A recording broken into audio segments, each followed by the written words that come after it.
আসসালামু আলাইকুম বন্ধুরা, জোড়াতালি রান্নাঘরে স্বাগতম। আজ খুব বিরিয়ানি খেতে ইচ্ছে করলো। চাইলেই কিন্তু যে কোনো একটা রেস্টুরেন্টে গিয়ে বিরিয়ানিটা খেয়ে আসতে পারতাম, কিন্তু আজ আমার খেতে ইচ্ছে করছে নিজের হাতে রান্না করা বিরিয়ানি। যেটা আমি এখন রান্না করে খাবো তো খাবোই, পরে যদি কিছুটা বিরিয়ানি বেঁচে যায় তাহলে আমি বাসি বিরিয়ানিটা খাবো। কারণ আমার কিন্তু বাসি বিরিয়ানি খেতে দারুণ লাগে। যখন বিরিয়ানিটা রান্না করব, খাবো, তারপরে অবশিষ্ট যেতটুকু থাকবে ততটুকু কিন্তু শেষ হয়ে যাবে শেষের দিকে। ওই সময় দেখা যায় কি অনেক ক্ষেত্রে মাংস থাকে না, আলুটাও থাকে না, শুধু খালি কিছু রাইস পড়ে আছে। কিন্তু ওই শেষ মুহূর্তে আমার কেন জানি এত খেতে ভালো লাগে, আমি বলে বোঝাতে পারবো না। আর আমি ওই বাসি বিরিয়ানিটা বা একটু খিচুড়ি রান্না করলে যদি বেঁচে যায়, অল্প একটু খিচুড়ি থাকে, ওইটা বের করে না আমার খেতে খুব ভালো লাগে। তো আজ ওই ধরনেরই একটা ইচ্ছে জাগছে, যার কারণে ঝটপট করে একটা রান্নার রেসিপি নিয়ে চলে আসলাম আপনাদের মাঝে। যেহেতু আমি রান্না করছি, রান্নাটা আপনাদের সাথেও শেয়ার করি। খুব সাধারণভাবে রান্না করতেছি, রান্নার মধ্যে তেমন কোনো জাঁকজমক নেই। বিরিয়ানি যদি সরিষার তেল দিয়ে রান্না হয় সেটা খেতে কিন্তু খুব বেশি সুস্বাদু হয়।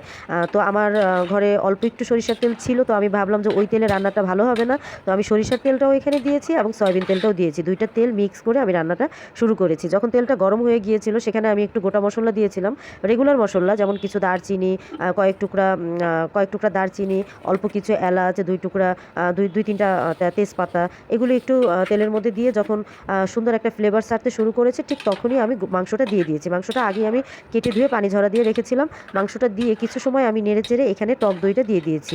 এখানে প্রায় 2 টেবিল চামচ পরিমাণ টক দই দিয়েছি এবং সাথে দিয়ে দিলাম একটু আদা রসুন বাটা। আজ আমি রান্না করতেছি 1 কেজি চালের বিরিয়ানি। 1 কেজি চালে আমি 2 কেজি মুরগির মাংস নিয়েছি। একদম পুরা মানে এইভাবেই নিয়েছি, এভাবেই আমার মেজারমেন্টটা। তো মাংসটা এখন আমি একদম সুন্দর করে কাটা পেঁয়াজ এবং আদা রসুন বাটা, টক দই, গরম মশলা দিয়ে বেশ কিছু সময় নিয়ে সুন্দর করে কষিয়ে নিব। এবং এখানে এখন আমি দিয়ে দিলাম স্বাদ মতো লবণ। আর বিরিয়ানির কালারটা হালকা একটুখানি যেন সুন্দর আসে আর একটু স্পাইসিও যেন লাগে, এর জন্য আমি এখানে সামান্য পরিমাণ মানে 2 চামচ পরিমাণ গুঁড়ামরিচ দিয়ে দিলাম, যাতে কালারটা একটু হালকা একটু লালচে কালার আসে, একটু সুন্দর কালার আসার জন্য। তা না হলে একদম সাদা ফ্যাটে হলে আমার কাছে অতটা আবার একটু ভালোও লাগে না। তাই আমি জানি না আপনারা কীভাবে রান্না করেন, তবে এইভাবে একবার রান্না করে দেখবেন, আশা করি ভালোই লাগবে। তো আমি মাংসটা বেশ সময় নিয়ে কিন্তু কষিয়ে নিয়েছি। তো আমি আরেকটু সময় রান্না করার জন্য আমি এখানে একটু পানি দিয়ে দিলাম। প্রায় 90% আমি মাংসটা রান্না করে নেব। মাংসটা রান্না যখন হয়ে যাবে তখন আমি বাদবাকি প্রসেসিংটা আপনাদের সাথে শেয়ার করছি। এর মধ্যে কিন্তু আমি বেশ কয়েকবার নেড়েচেড়ে দিয়েছি এবং এখনও কিন্তু যথেষ্ট পরিমাণ পানি রয়ে গেছে। আমি আরেকটু পানি শুকিয়ে নিব, কারণ এতটা পানির মধ্যে এতটা পানি রাখা যাবে না, মাংসটা যেন আরও পানি টেনে নেয়। আমি সেই অপেক্ষায় করছি, আমি আরেকটু সময় নিয়ে রান্না করব। তো আমি এখানে আলুটা ভেজে নিয়েছিলাম আগেই, তো ভাজা আলুটা আমি এখন দিয়ে দিলাম গোশের মধ্যে। আলু গোশটা এখন একসাথে রান্নাটা করে নেব। বিরিয়ানিতে একটু আলু না হলে কিন্তু আমার কাছে ভালো লাগে না। কিন্তু আপনারা যদি চান যে শুধু মাংস দিয়ে রান্না করে খাবেন, তাহলে আলুটা বাদ দিয়ে রান্না করতে পারেন। এতে কিন্তু যে খারাপ লাগবে তা কিন্তু না, ভালোই লাগবে।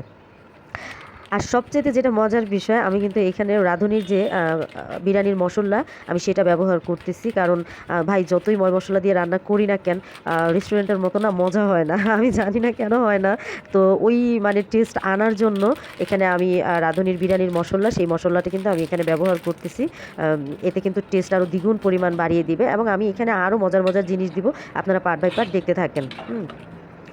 খাবারের যখন কোনো খাবারের যখন কোনো ক্রেভিং ওঠে আমার, আমি আসলে ডানে বামে আর তাকানোর সময় পাই না, তাকাই না, চট জলদি বাজারে চলে যাই। বাজারে গিয়ে আমার যা যা লাগবে তা কিছু নিয়ে এসে আমি রান্নার প্রসেসিং শুরু করে দিই। আর আমার ছেলে, সেও কিন্তু আমারই মতো, বরঞ্চ আমার চাইতে এক ধাপ বেশি আগানো। সে খাবার পাগল মানুষ, মজার মজার ডিফারেন্ট রান্না করে তার সামনে দিবেন, সে হ্যাপি হয়ে যাবে। তার আর লাইফে মনে হয় আর কিছু চাই না। সে খুব মজার খাবার খেতে পছন্দ করে।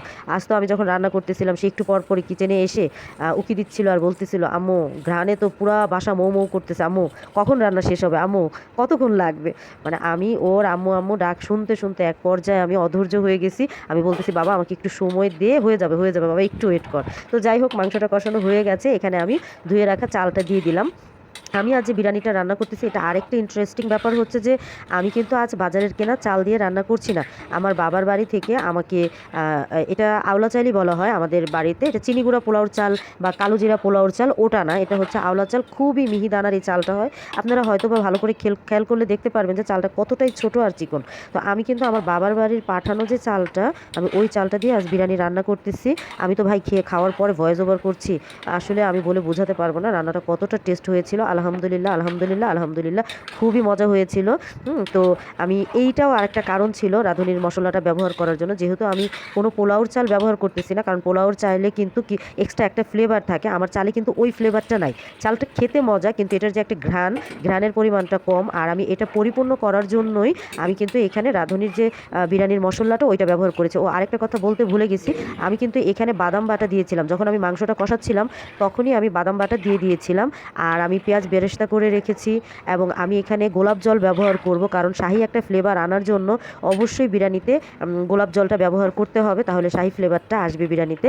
প্লাস সেই সাথে যদি মনে করেন একটু ঘি দেওয়া হয় তাহলে তো আরও বেশি ভালো কথা, কিন্তু ভাই আমার বাসায় ঘি ছিল না, আমি ঘিটা দিতে পারি না। আপনারা রান্না করলে অবশ্যই ঘি দিবেন। আমি কিন্তু এই মুহূর্তে কিছু আস্ত কাঁচামরিচ এবং কিছু কিশমিশ দিয়ে দিলাম, কারণ কিশমিশটা যখন মুখে কামড়ে পড়বে অসাধারণ লাগবে। দেখতেই পাচ্ছেন যে আমার এটা প্রায় 50% রান্নাটা হয়ে গেছে। পানিটা প্রায় চালের সাথে গামাখা গামাখা হয়ে গেছে। এখন আমি যে বাদবাকি ইনগ্রিডিয়েন্টসগুলো ওগুলো আমি দিয়ে দিব, যেটা আমার খাবারটাকে আরও বেশি সুস্বাদু করবে। আমি যে পেঁয়াজটা বেরেস্তা করে রেখেছিলাম সেই বেরেস্তা করা পেঁয়াজটা আমি এই পর্যায়ে এসে দিয়ে দিলাম, এবং এখন আমি এখানে দিয়ে দিব কিছুটা গোলাপ জল। এটা ভালো করে আমি বিরিয়ানিটার সাথে মিশিয়ে নেব। মিশিয়ে নিয়ে আমি এটা খুবই একদম লো আছে এটা আমি প্রায় 10 থেকে 15 মিনিট সময় বসিয়ে রাখবো, তাহলে আমার রান্নাটা সম্পূর্ণরূপে কমপ্লিট হয়ে যাবে। আসলে বিরিয়ানিটা রান্নাটা খুবই টেস্ট হয়েছিল, যতটাই আমার খেতে ইচ্ছে করেছিল ততটাই এটা আশানুরূপ মজা হয়েছিল। এবং এই বিরিয়ানিটা রান্না করার পর আমি 2 দিন ফ্রিজে রেখে বাসি বিরিয়ানিটা আমি একটু একটু করে খেয়ে নিয়েছি। আর আমি যে পেঁয়াজ বেরেস্তা এবং আলু ভাজাটা করেছিলাম সেটা আমি আসলে প্রথমে অ্যাড না করে লাস্টের দিকে এসে দেখালাম। তো যাই হোক, কেউ কিছু মনে করবেন না, ভুল ত্রুটি ক্ষমা করে সুন্দর দৃষ্টিতে ভিডিওটা সম্পূর্ণ দেখবেন, এবং আশা করি এইভাবে একবার রান্নাটা ট্রাই করবেন।